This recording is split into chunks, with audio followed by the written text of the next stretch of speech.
You're listening to NASA in Silicon Valley, episode 70, and for the intro, I have Abby here with me again. Hello, hello. And this is a slightly interesting episode, just for the sake that when we planned on recording this, I got horrifically ill, and Abby jumped in at the last minute to go ahead and do the recording. That's right. So Abby, tell us about the conversation that you had. All right, well, it turned out to be very interesting. I met with Sylvain. He is the manager of the Gene Lab project here at Ames. Okay. So you know how NASA does a lot of biosciences. We do biology experiments up on the space station. So when those experiments end, the science doesn't end because all that data goes into a repository, which is open to the public. It's open access for any researchers to use. And right now they're developing tools and really building a system around it where people can come analyze this space biology data that NASA helped produce and looking for discoveries that they can make within it themselves. And this is for researchers, if that's your research, or for citizen scientists who may be interested, they'll be able to explore as well and get more out of the data than ever. So what Sylvain describes it as is NASA as the custodian of knowledge about how life is affected in space, which I think is cool. Sounds super exciting. Yeah. So before we jump on into it, a reminder for folks listening, we have a phone number that's 650-604-1400. Give us a call and leave a message and we'll try to add that into future episodes. If you want to be digital, we are on all the social media platforms. We're using the hashtag NASA Silicon Valley. We are a NASA podcast, but we are not the only NASA podcast. So give quick little shout outs to some of our friends over at headquarters who do Gravity Assist. There's also another weekly podcast called This Week at NASA. And then, of course, our friends over at JSC, over at the Johnson Space Center. They have Houston, we have a podcast. So that's where you can find all of our stuff. But for today, let's listen to Sylvain Coste.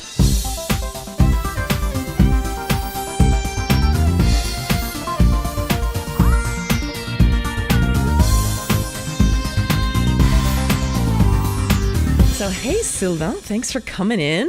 Well, thank you for having me. I'm excited to hear about your work a little bit. So usually we start this off by learning about you and your background and how did you end up at NASA? Where do you come from originally? Sure. So, I was born in France and I went through physics and mathematics training in France in the college. And cool. Eventually I transferred to, I did an exchange at Texas A&M University. And from there I kind of liked the American education. Yeah. So I decided to go for a PhD. So after a master at Texas A&M, I did a PhD at UC Berkeley and spent some time at NCI, National Cancer Institute, and then became an independent investigator at Lawrence Berkeley National Lab, which is a DOE lab. And I joined NASA only last December in 2016. Oh, so you're pretty new. You're even newer than I am to NASA. Interesting. Good. And I lived in Paris for 8 years, so we have something else in common. So, je vais parler français alors. Hein? Ah, non, peut-être pas aujourd'hui. Let's continue in English. So, from France, what part of France? It's hard to tell. I mean, I was born in Bourges, which is one of the center city. But I moved, I think, 20 times. By the age of 20, I had moved 20 times in France. So, oh my gosh. I don't have any really city. I would say I'm from the south. That's really where my family is from. So Toulouse would be. I see. And the real city is called Rodez. But I don't really feel Toulouse. Like I'm just French in general. Right. Okay. I've been everywhere in France. So you're used to moving around. That's right. Like. So from France to Texas to California, you've been all over. Yeah. And eventually that led you to NASA. But so you're a biologist, is that right? No, I'm a physicist. A physicist. So my PhD is in nuclear engineering. Oh my gosh. I used to do, in my master, I was doing nuclear reactor design, so a lot of neutronics. And then in nuclear engineering, there is a section called health physics, which is understanding how radiation impacts people's life. So like how you can get cancer from radiation, the risk of ionizing radiation. So I got into this. And part of that is called medical physics, which is understanding how radiation can be used to treat cancer. That's the connection between physics and cancer research. That's right. Yeah. And then little by little, I kind of left the physics world to move more and more towards the biology. So being a physicist, I've done a lot of I've used a lot of the physics knowledge, so mathematics and modeling, into understanding biological processes. Until last year, very much focused on radiation. And so the connection with NASA there was that there is cosmic radiation that astronauts get exposed to. So I've been studying their impact on humans for a long time. Right. Radiation's a big challenge. It's for a big space one. Exploration. Microgravity and radiation are the two big ones, right? Right. And now at GeneLab, I'm really emphasizing everything. So radiation is just one small aspect of what we're working on. We're really looking at the full response of the human on, life in general, in terms of living in space. Right. So microgravity. The physical effects of absolutely. the space environment, right? That's right. Right. Okay. So you just mentioned GeneLab. What is that? So GeneLab I'm the project manager now for GeneLab. And so let me tell you a bit about GeneLab, because it's a project that started about 4 years ago, roughly. And the idea, which is, I think, very good, is that NASA should be the custodian of the knowledge of how life gets impacted in space. And so there's a lot of studies that have been going on for 20, 30 years under the sponsorship of NASA. And definitely, we've got a big biosciences division here. Absolutely. And so there's a lot of scattered information here and there. And I think we're lucky to live in a time where now we have this new technology called omics. And so the omics are, you hear about them every day. It's actually, they're looking at specific changes in your genome called variants, and they're trying to interpret the slight different changes in your gene in your gene sequencing with respect to some risk to your health.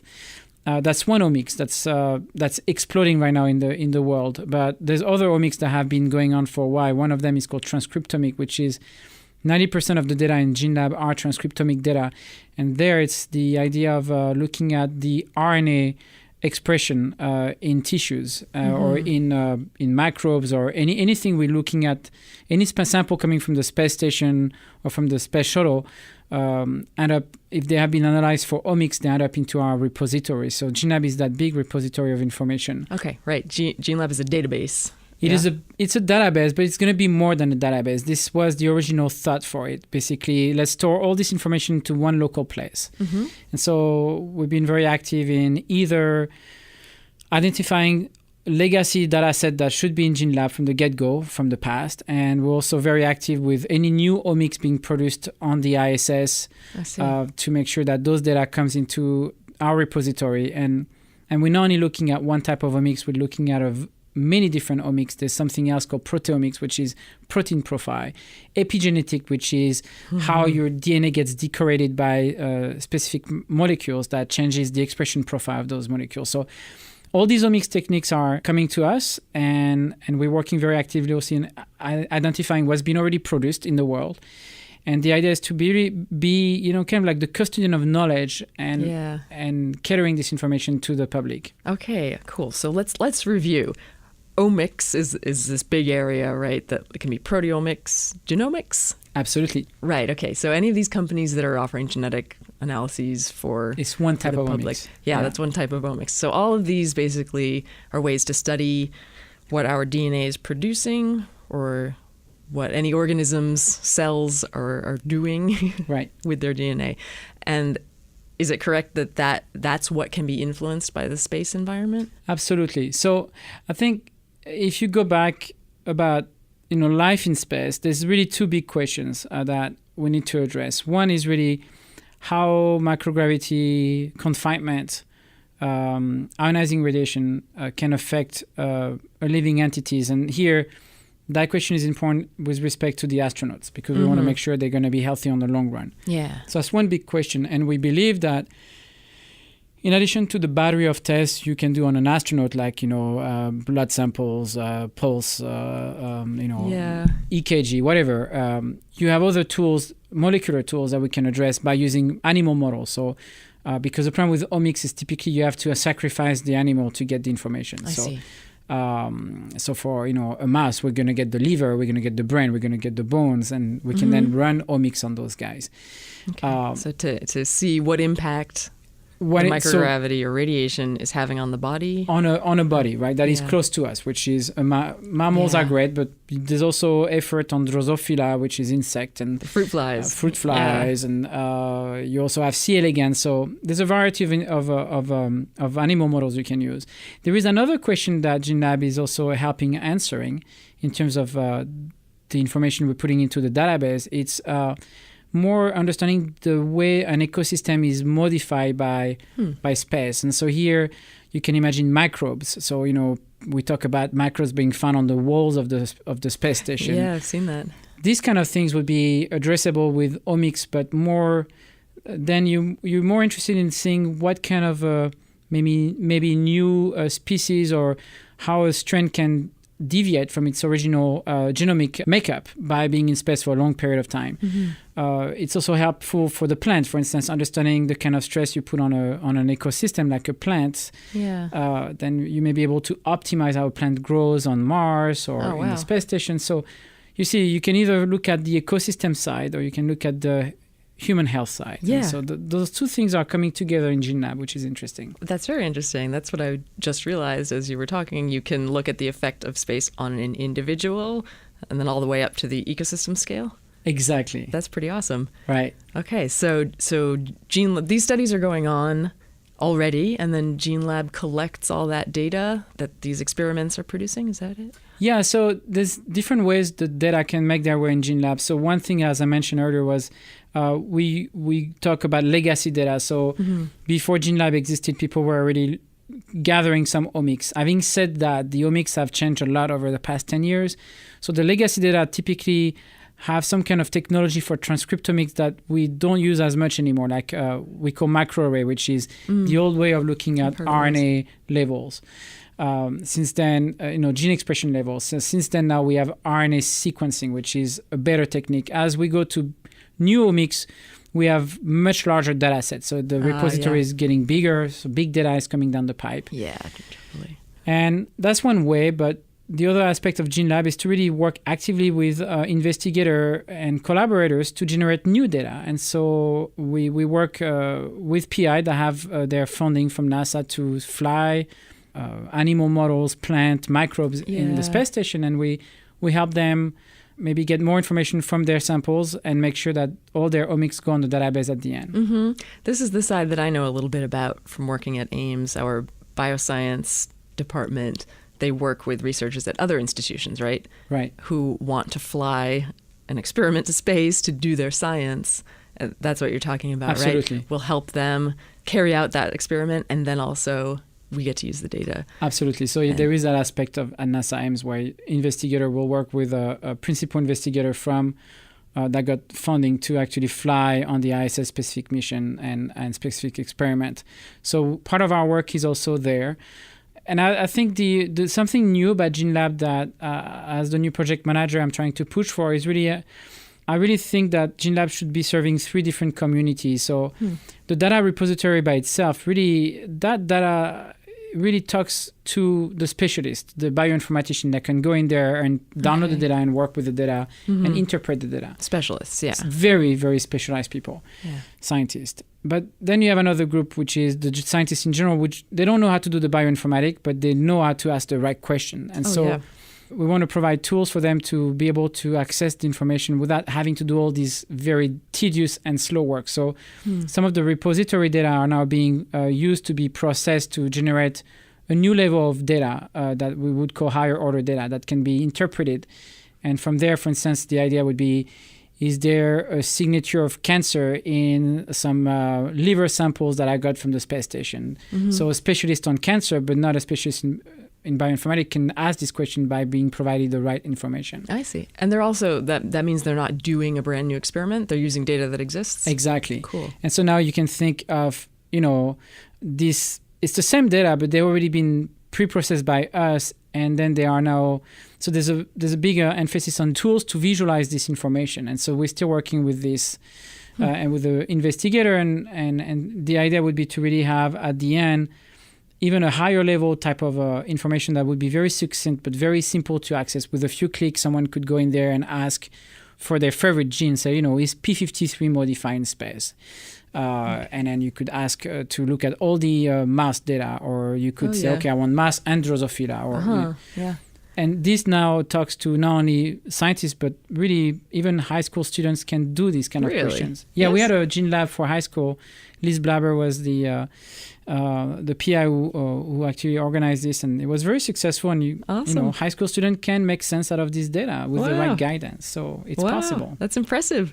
That's bioinformatics. You're saying high school students are working on that. Absolutely, yeah. It's really amazing. The new generation is well trained. Wow, yeah. NASA's getting the next generation ready. That's awesome. Yeah, there were like 20 plus kids that came here this summer, and they spent 3 weeks, and they worked on the data that was on the database, and they actually at the end they did a presentation, and it was really good. That's a good way to spend your summer as a high school student. I agree. Not just hanging out at the beach, right? So you said 3 communities that Gene Lab serves. Did we hit all 3? Yeah, you know, those visualization aspect, there's really, you could have a visualization layer that would be fairly sophisticated for, you know, still scientist type of people.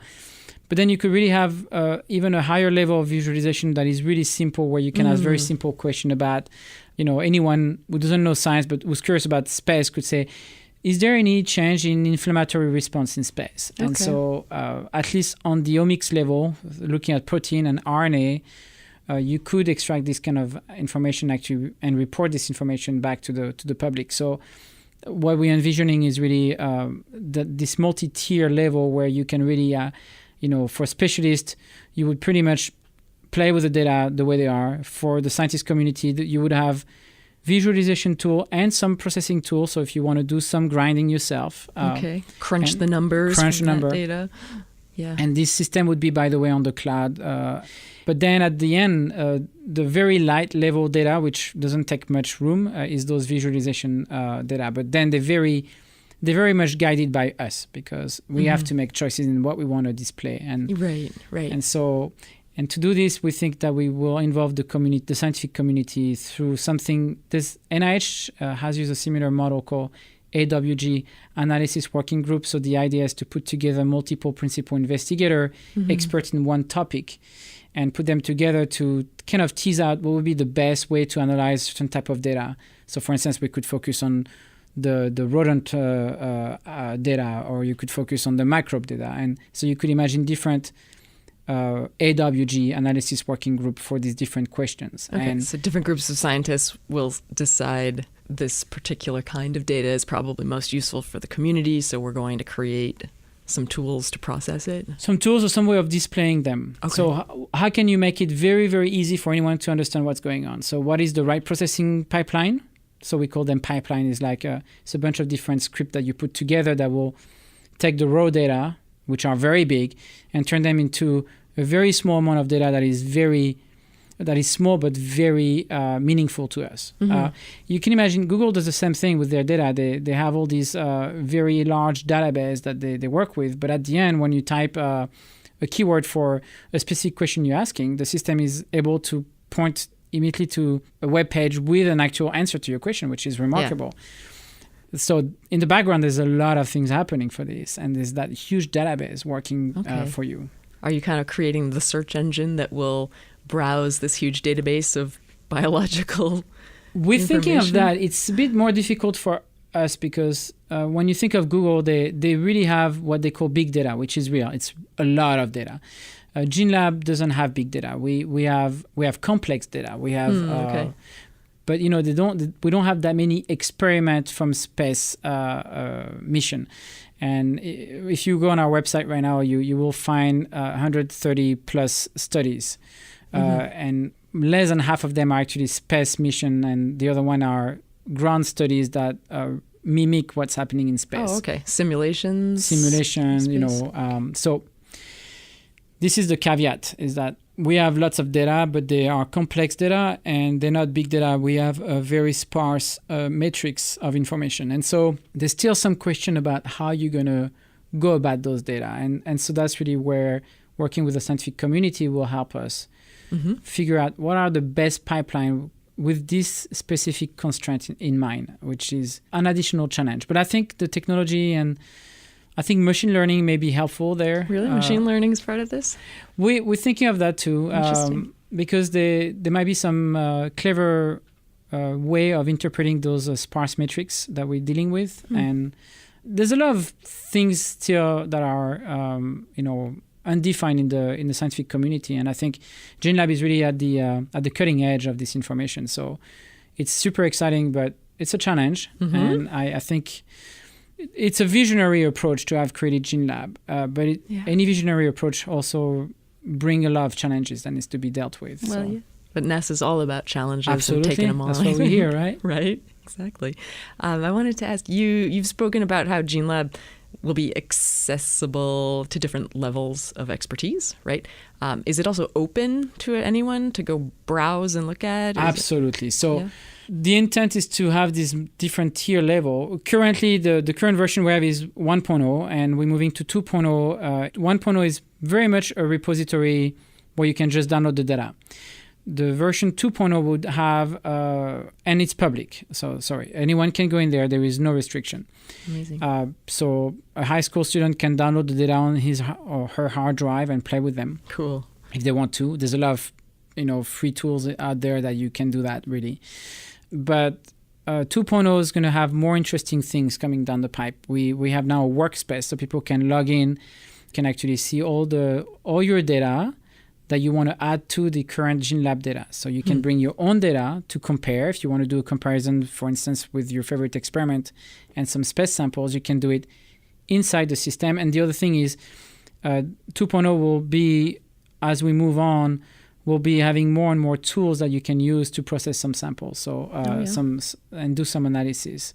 Does that mean like a cancer researcher could take their own data from their own lab and compare genetic changes to what we see in space? Absolutely. That's exactly the idea. So you could have someone who's a specialist in breast cancer. And we know, for instance, breast is a very sensitive tissue for radiation. So it's a classic model.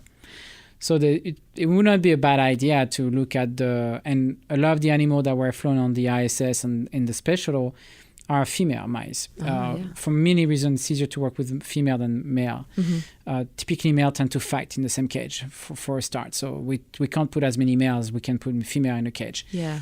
And so the female have the mammary gland, which is another very interesting tissue because they're very sensitive to radiation. So you could look at cancer incidence through radiation. So it would be an interesting question to look at specific early onset of cancer signature at the genomic level, and then compare it to the space station data that's on GeneLab, for instance. I don't think anyone has done that yet. Interesting.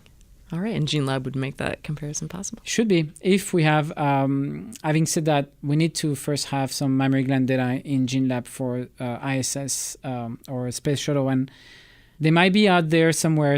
A lot of the data are being generated by the PI as we're talking, so there's more data that are going to come along, and hopefully some of this information will be there. The longer we wait, the more information there will be there. Right. It's going to grow with time. Exactly. Yeah.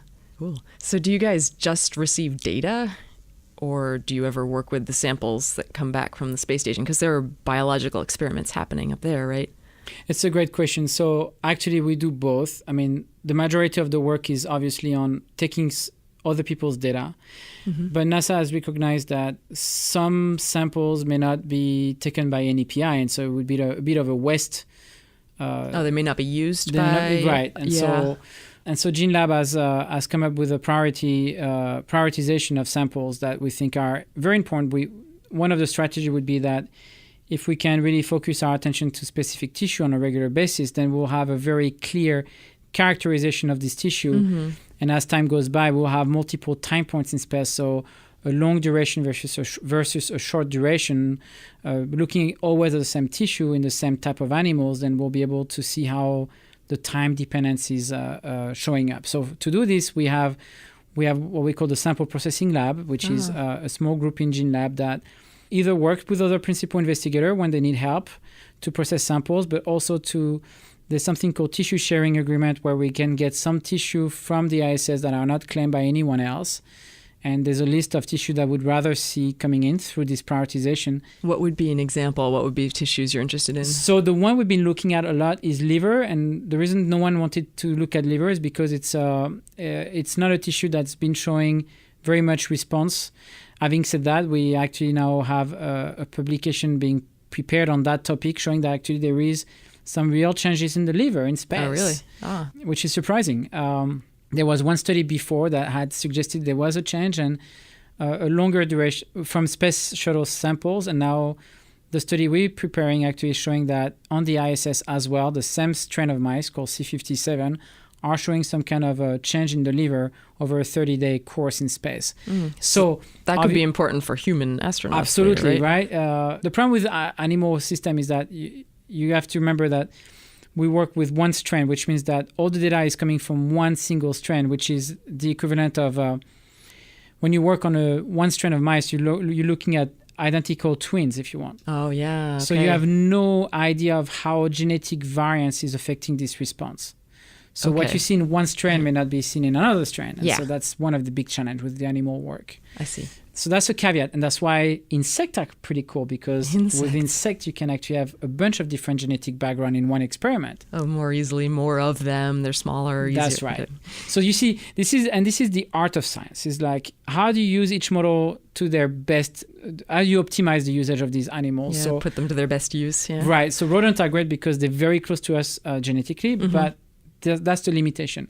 Insects are great because, like Drosophila, you can have a huge spectrum of genetic differences, and you can have many of them, but then they're much further away from us than a mammal. Yeah, so, and then we put all this information together. The idea, again, as we move forward with technology, we expect to see some new algorithm that'll be able to make these bridges between the different species and come up with some real response from space and understand better how space affects us. Yeah, right. Okay, so take the results from those studies happening in space, look at the data in a broad way and draw conclusions. Absolutely. Okay, that's super interesting. It is, right? Yeah, cool. 10 years from now, we can go back and see what we discover, but I think there's going to be a lot of discovery by the scientific community through this database. Yeah, no doubt. And the other thing I love about the space station biology experiments is it's not just for space applications, but everything we learn about human health from that can be applied down here potentially.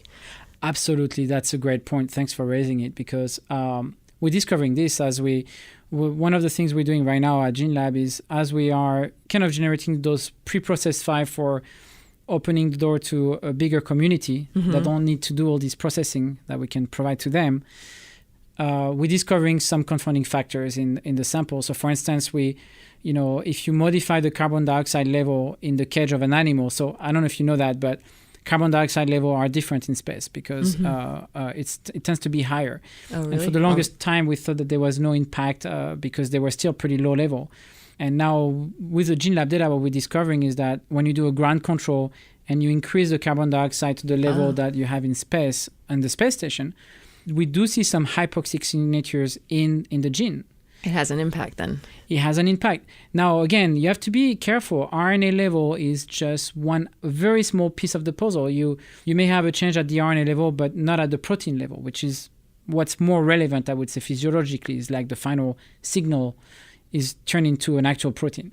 So there's caveats in everything we do, but it's really telling us that, those carbon dioxide have an impact. It's not maybe picked up, physiological changes are maybe not picked up by it. Okay. But those very sensitive molecular tools can pick up those features. Right.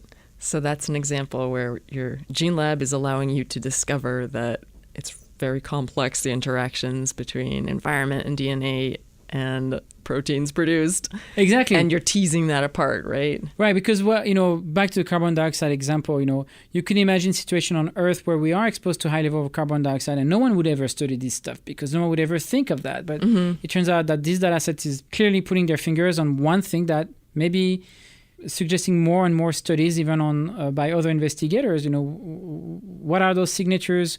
What are those changes in the RNA will do on the long term?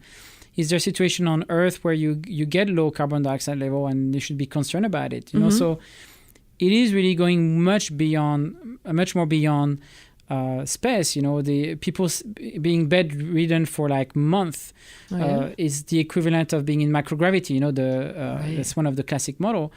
Well, microgravity can tell us about, bone loss and things like this. So that's right. There's a lot of parallel between what's happening in space. You can think of space as an accelerator of aging in a way. And that's the way I look at it often. And so I think, everything we're discovering on those data will be relevant for human on Earth as well. Fascinating. And I like the way earlier you described NASA as the custodian of data about biology and physiology and health in space. And it sounds like you're making that easier to use and accessible to more people. That's what we're trying to do. Wonderful. Excellent. Well, this was super fascinating. And I think Thank for you. a lot of people, it's surprising, first of all, that NASA does biology, and then that they can take a look at this data and maybe use it themselves in their labs or at home. So thank you for sharing that with us. Well, no, thank you for, highlighting GeneLab, and anyone who's listening, feel free to come to GeneLab.nasa.gov. Awesome. And also online, we are at NASA Ames, and we can take any questions for Sylvain about GeneLab with the hashtag NASA Silicon Valley.